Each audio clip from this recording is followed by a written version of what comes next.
or die from treatable diseases? And if your answer to that, anybody, if your answer is no, then just sort of reason backwards from that precipice and see if the justification of this bill sort of unravels. You know, I'm so happy to be the last person to speak on this panel because we have heard from our colleagues and on other committees about the harms that this bill is going to do to millions and millions of our constituents, fellow Americans. We're going to cut $230 billion out of SNAP. We're going to kick 13.7 million people off their health insurance. We're going to trigger a $500 billion in cuts from Medicare, those of us who are protecting seniors here on this panel. We're going to reduce educational opportunity for American children who are least able. There are kids who just might not be chosen. I was one of those kids. I wasn't chosen, and I didn't have any choice. And this is who we're going to take money from. We're sitting here bragging about so-called savings. And what are we going to do with these savings? What are we going to do with the savings? Are we going to take these savings and reduce our debt? Nope, we're not going to do that. These tax cuts are so massive that we don't have enough kids to starve. We don't have enough people to deny health care. So we're just going to ask Americans to finance tax cuts for billionaires on the national debt, on the credit card.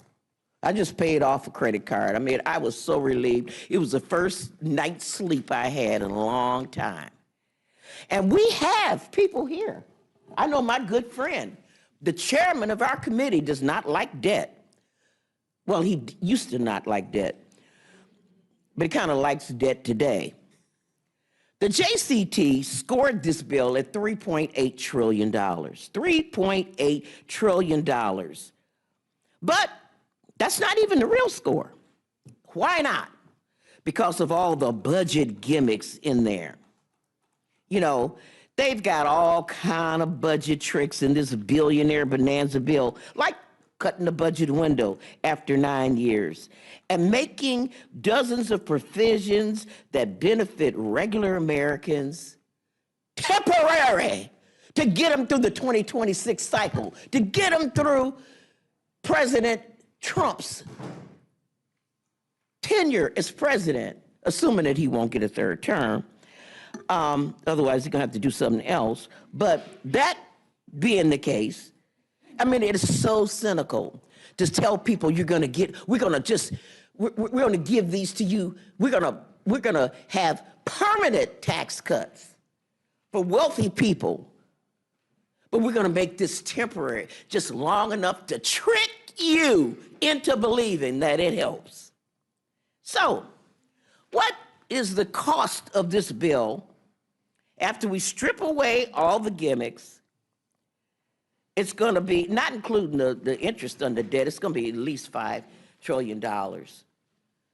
So, my twist on Mark Twain's statement, there are lies, damn lies, and then there's trickle-down economics. You know what? We've heard, at least, I'm 74 years old, and I swear to God, I can remember when the talk of the trickle started. And it hasn't trickled yet. And this bill is not going to start the trickle. The so-called fiscal hawks will try to make you believe that this country club, urban legend, that tax cuts pay for themselves. It has never worked, but it just has not stopped the talking point. That's what it is. And they claim that this bill will generate $2.6 trillion of revenue from economic growth. There is not one. Produce them. Fact check this, Madam Chair. Where is the economist who will back up those numbers? Where are they at? They ain't here. Deficits aside, this bill is ugly, as we say. because it is ultimately a betrayal of the contract that we have made with the American people, and especially to our babies and to our working people. You know, it's a union hall, you know, working man's bill, but it is all for the millionaires and billionaires. The so-called no tax on tips. That's a distraction from the windfall that they're giving to the richest people in the country. Let's just put the facts out. Let's talk some numbers. I've been just hollering and hooping. Let's put some numbers out. Fact check this, Madam Chair. People who make over $1 million per year on average get a tax cut of $81,500 under this bill. Fact check this, Madam Chair. People who make under $50,000 per year on average get a tax cut of $265. That means a person who makes over $1 million per year on average gets 310 times what a person making under $50,000 gets. Now, this notion that if we don't pass this one big, beautiful bill, that taxes are going to go up for everybody. This is a choice. Tax breaks for billionaires and millionaires is not tethered to our doing something for regular people. Y'all chose to do that. It's perfectly possible to draft tax legislation in a way that doesn't provide the most fortunate among us with a windfall. But y'all chose to do it. Now, in the Ways and Means markup, we stayed up all night, and I do empathize with you, Madam Chair, for having to stay up all night, because we stayed up all night.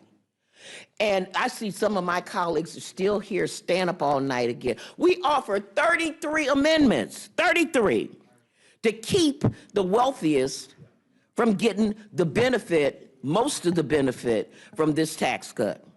So we suggested that, you know, there shouldn't be any tax cuts for individuals making over $400,000 a year. Republicans voted no. We suggested that, you know, if they make $10 million, we shouldn't give them a tax cut. Republicans voted no. We said, how about $100 million? Republicans voted no. We said $1 billion. They voted no. You know how they voted. No one was just too rich for this tax cut in the worldview of our colleagues on the other side of the aisle in the Ways and Means Committee. Now, if that wasn't bad enough, the JCT numbers show that this bill is even worse for people on the bottom rung. By 2029, according to JCT numbers, after the temporary tax cuts for people making under $30,000 for a year on an aggregate, they're gonna, as a group, they're gonna be paying $5 billion more in taxes. That's a big tax cut, Madam Chair. Fact check that. Now, imagine that, Madam Chair. There's so many ugly things in this bill, in this 1,000 pages of this big, beautiful bill. My 5 minutes could not possibly do them justice. Making it easier. I couldn't believe it when I saw this, Mr. Chairman, Madam Chairman. I couldn't believe it when they proposed to take away the taxes on silencers for guns. What, Madam Chair, why? There's a $200 tax on buying silencers for guns. And then we're gonna kick 2 million children off the child tax credit. You know, they brag about doubling the child tax credit, but Madam Chair, the poorest, the neediest, the most vulnerable children get nothing, unless their parents earn money. You know, and what I say is that, why don't we just make the kids go to work? Just cut to the chase. Tell kids, y'all got to start working.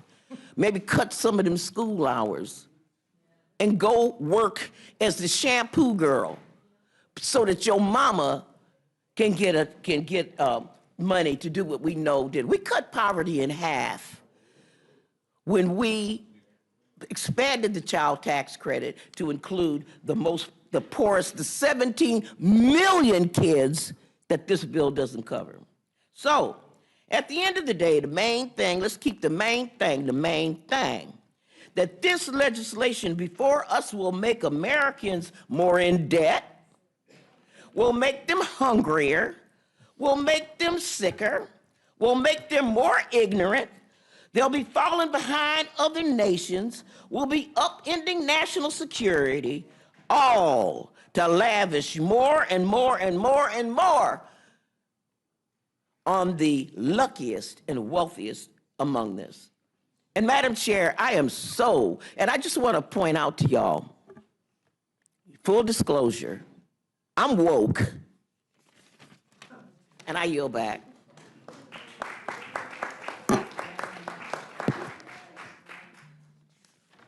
Well, Ms. Moore, I think that applause indicates performance, having been brought to the Rules Committee this morning.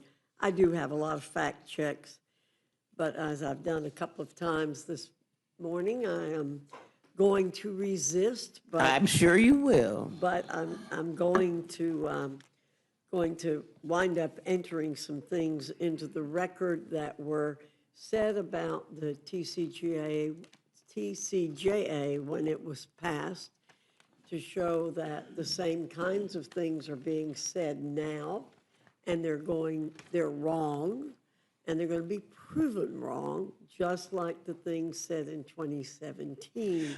Madam Chair, can I just make an intervention? We're not talking about the 2017 tax cut and jab. I wasn't here then. This is the bill that I have gone through, and what I have said, you can fact check what I said, people are going to be hungry and losing health care. Let's talk about this bill. I don't want to talk about that bill because I wasn't there. Let me talk about this bill. Okay, talk about it, Madam Chairman Smith. You the chair. You can do whatever you want. Chairman Smith. Our friends on the other side of the aisle continue to assert that the extension of the 2017 tax cuts places an additional burden on our working class families and benefits only billionaires and special interests. However, isn't it true that President Trump's tax cuts increased American families' income and were a boon to the working class, and that the bottom 20% of earners saw their federal tax rate fall to its lowest level in 40 years, while the top 10% of earners now pay over 75% of all income taxes? And as a result of the Trump tax cuts, the 1% paid more income taxes than ever before. Can you check my facts? Your facts are 100% accurate. I think it's important to note, Chair Fox, if you listen to the counterparts that you just heard, if you use their statements, it actually proves that our tax bill is cutting taxes for working class. My good friend from the Ways and Means Committee said that in 2029, $5 billion in tax increases on people because of the expiring provisions. In order to those to be increased, that means they had to be cut, and that's what we're doing here. We are cutting $5 billion for those tipped employees, those Uber drivers, those linemen who work overtime, and it's for 4 years.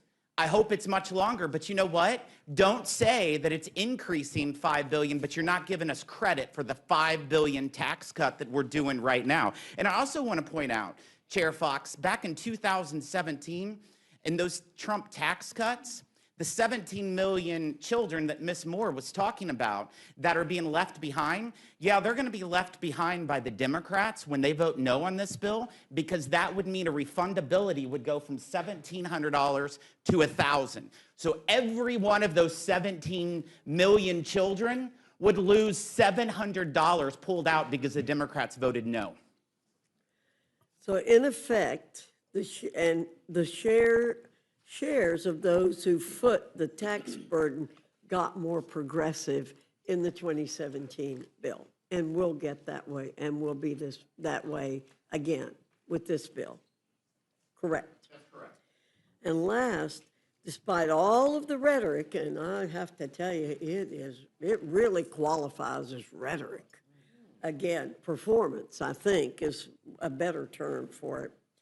The Democrats could have raised the tax income bracket when they were in control and passed their reconciliation efforts, because the tax cut expiration was in the 10-year window. Isn't that correct? It's absolutely correct.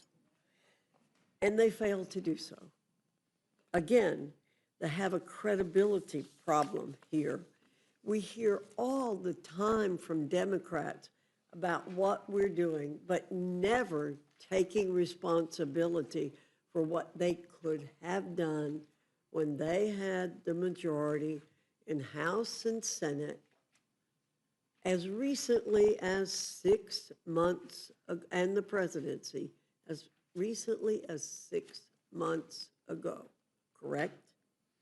Excuse me, they didn't have the 6 months majority in ago, the they House. didn't have the But majority in the House. 3 years ago, excuse me, 2.5 years ago, they had that majority. They absolutely had all three branches of government 2.5 Right, years they had ago. all three branches of government, and they could have done that then, but they did not.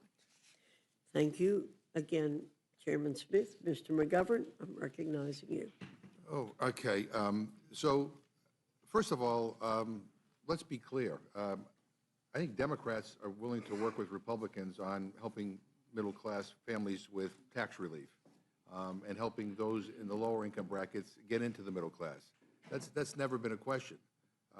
We don't have any problem with that. We're happy to work with you on something like that. But we're talking about this reconciliation bill, and CBO just did an analysis, which basically, and I said this earlier, I'll repeat it again, it shows how your bill would impact the bottom 10% and the top 10%. And as you see on this graph here, the bottom 10% are going to be worse off, and the top 10% are going to be much better off. And one of the reasons why is because in this beautiful bill that you think is so beautiful, there are cuts to SNAP that amount to $230 billion, cuts to Medicaid that amount to $880 billion. And so basically, I mean, I'm trying to put this politely, but middle-class families, those struggling to get a middle class, are going to be screwed if this becomes law. And we went over this earlier, you know, with the latest version of this bill, the top 0.1% stands to gain $255,000 on average in 2027 alone. That's $700 a day. People who make over $1 million a year will also get their pockets lined. On average, these millionaires will have an additional $81,500 per year. For those earning less than $50,000, as Ms. Moore pointed out, the average benefit is $265. That's less than $1 a day.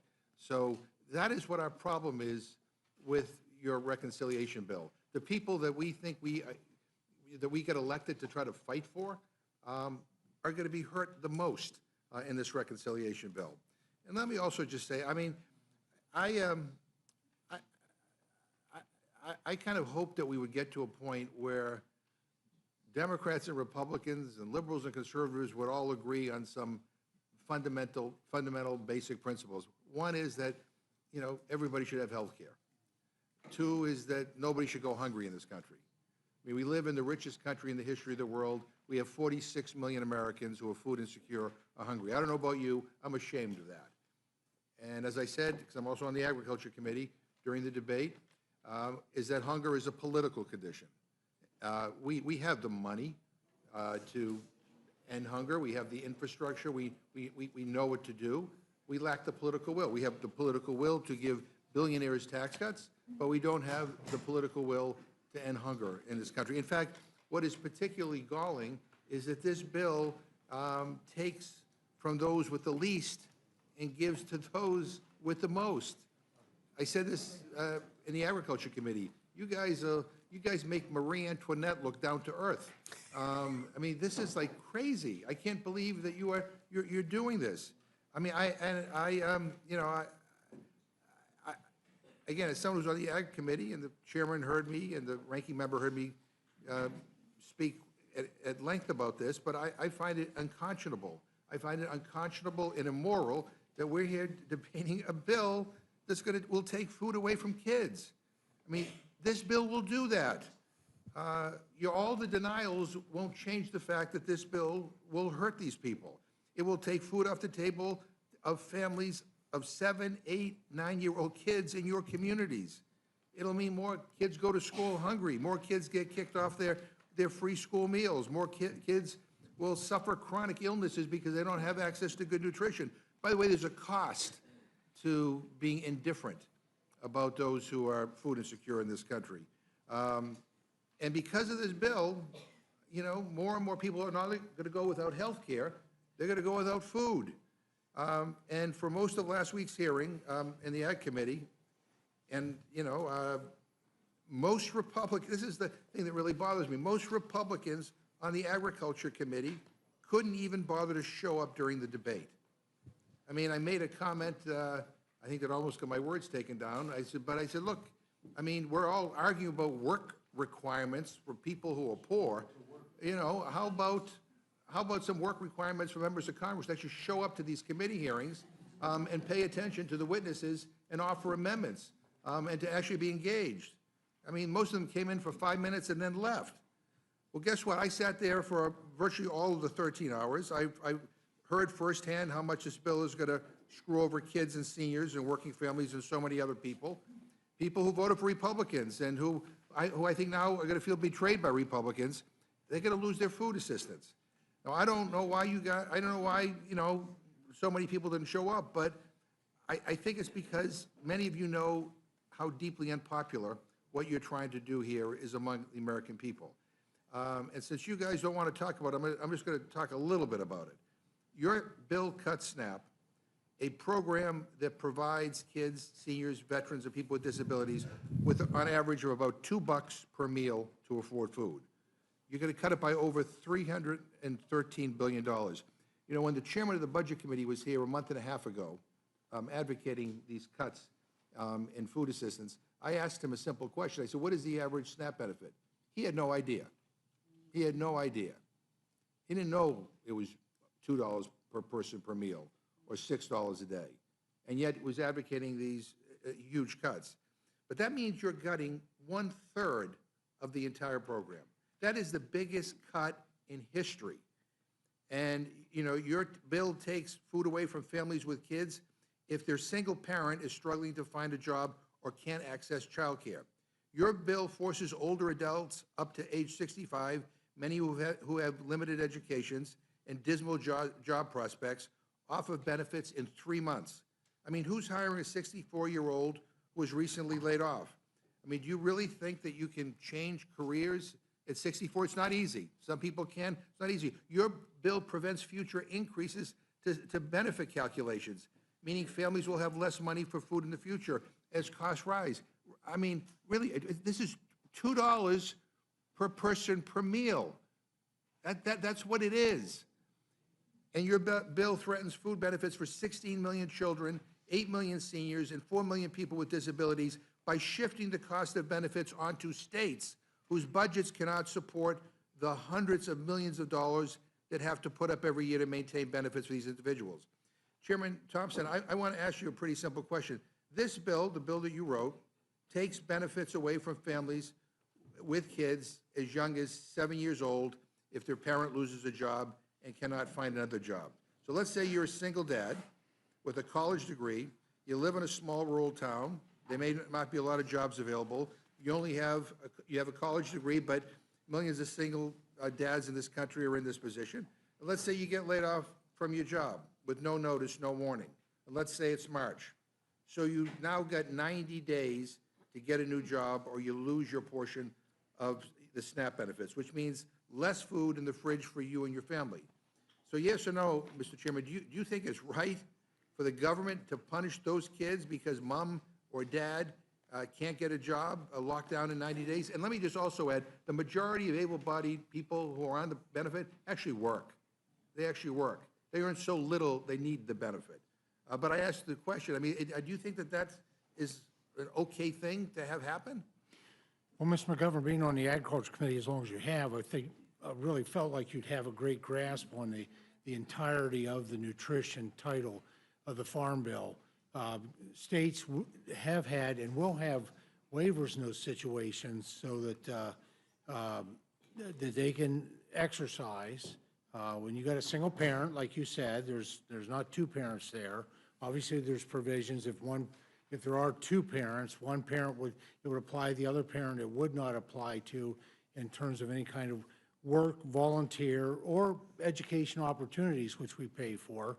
And there was also, I mean, there's a deduction from SNAP income for SNAP eligibility for uncapped amount of child care expenses, which includes child care. And then we have federal government also funds subsidized child care through the Child Care and Development Block Grant, not to mention the Child Tax Credit and the Child and Dependent Care Tax Credit. So absolutely, there should not be a loss of access to supplemental nutrition. I know that one of the things that's talked about was CBO made the comment about 3 million people, I believe, that were coming off of SNAP. Well, those are individuals who choose not, they choose not to engage in work, volunteer time, or education, or a big part of that and you're right, it's not half though, yet at the most it's 27% of folks on SNAP are working. But some of those folks are coming off because they've worked their way off, which is the American dream. They no longer are living in poverty. I'm going to yield to, that's kind of a word salad, but the bottom line is if that single parent can't find a job, I've heard word salad. they lose their benefits. It's that simple. I mean, they lose their benefits. And by the way, we have a child care crisis in this country too. I don't know whether Ranking Member Craig wants to add anything. No, I would just add that one of the most egregious parts of this bill is changing that scenario where that single dad, when their child turns 7, then would have work requirements. And again, child care crisis in our country. And add on top of that, that if you're married, actually, only one of you has work requirements. So, it's crazy. You can stay home and still be eligible for the benefit if you're married and your spouse goes to work. But if you're a single mom or a single dad, the new dependent age for someone is 7 years old. Right. And by the way, the vast majority of people in this country who are on SNAP are kids. They're seniors and they're people with disabilities. And veterans as well. In your home state, Mr. Chairman Thompson of Pennsylvania, they'll be, under this bill, they're going to be on the hook for over $1 billion in benefits alone if this bill is acted. So what if Pennsylvania or any other state can't meet that cost? I know you think they can, but what if they can't? I mean, I think the governor of your state says the bill will make groceries more expensive, close down local grocery stores, and force kids to go hungry. But I want to just say, this state cost share that you all talk about, saying that we're not going to cut benefits. Well, like again, if Pennsylvania had to absorb $1 billion, that's a lot for a state budget. What if they can't do it? Did they then do benefit cuts?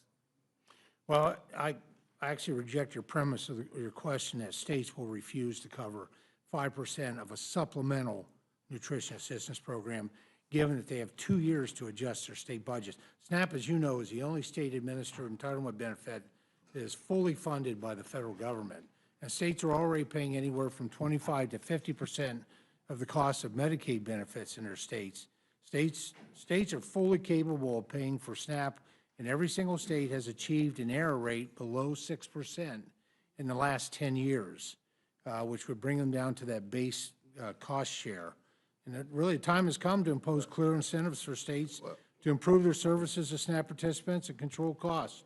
And the only way for that to occur is for them to have some level of skin in the game on benefit expenditures. Well, as you know, it's not just 5%, it could go up to 25% and for some states. But let me switch to Ranking Member Craig so we get, get some different perspectives here. Ranking Member, what will states do if they can't meet the absurd new scam set up by Republicans in this bill? We all know that they're going to cut the benefit. It's just that plain and simple. And look, the way that this bill takes the error rate right now, if it's $56 or less, the state does not count that, whether it's an underpayment or an overpayment. But like under this, everybody's error rate is going up. And I'm sorry that the chairwoman left, because 19% of her households in her district are benefiting from the SNAP program today. And the cost in that state is going to be just exorbitant.